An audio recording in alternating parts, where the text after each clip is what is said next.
So this whole project started out on a rainy Saturday. I've got this SLR Magic Anamorphic adapter that I haven't spent a whole lot of time with and I want to get more familiar with. And I had a box of spare parts, and so I used that to build a rig around my Sony a7S II.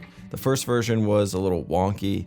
I couldn't see the screen on the a7S to change settings, and it wasn't super well balanced, so it was back to the workbench. The monitor needed a new mount and a new position. I wanted everything to be tightened up to get rid of loose tolerances, and I moved the V-mount battery so I could see the screen again, and finally finished up with a little bit of cable management.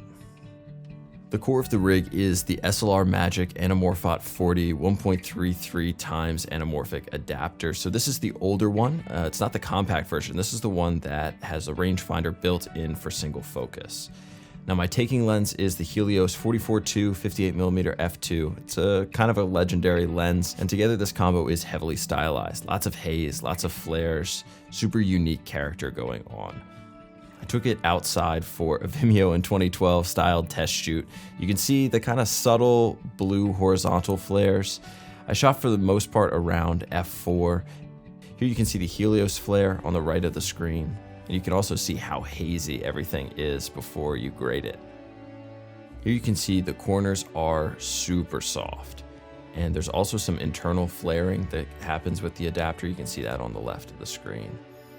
And again, things in the center, sharp, but the corners are pretty soft. I wish that I got better horizontal flares here too, especially looking right into the sun, but they're very subtle.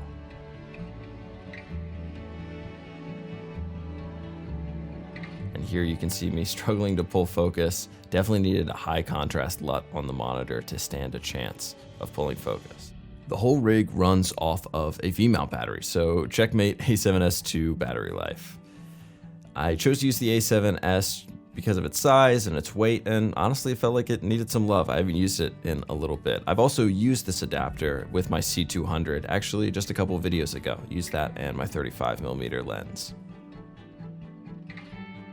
My follow focus that's on here is the Tilta Mini follow focus that I've done a video on. It's just easier to use a follow focus with the long focus throw that the adapter has. And I've also got a couple of diopters, which are an absolute must for when you're focusing on anything that's close up. I'm also using an 82mm variable ND filter for all of these shots. It's just an absolute must when you're shooting S-Log outside.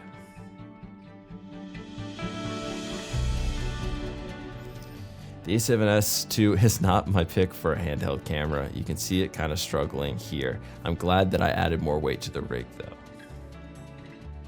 So this is probably the best sample of bokeh that you can see in the background. You're also seeing the chromatic aberration that happens on pretty much all of these shots as well. I kept the Helios around f4. For some of the wide shots it's at closer to f8 just because I didn't need the depth of field, but I kept it around f4. And that seems to be an okay spot. I was really having trouble pulling focus, and I definitely needed high contrast LUT on the monitor to get close to pulling, because you can see, yeah, there's me missing both my framing and my focus pull completely. The setup is super fun. It's really wonderfully stylized. I mean, it definitely does not look like your classic a7S II footage, but I don't really think that it's ready to find a place in my documentary kit. Anyway, that's just some of what I'm doing. I hope that you guys are finding things to do to stay sharp as we all stay home.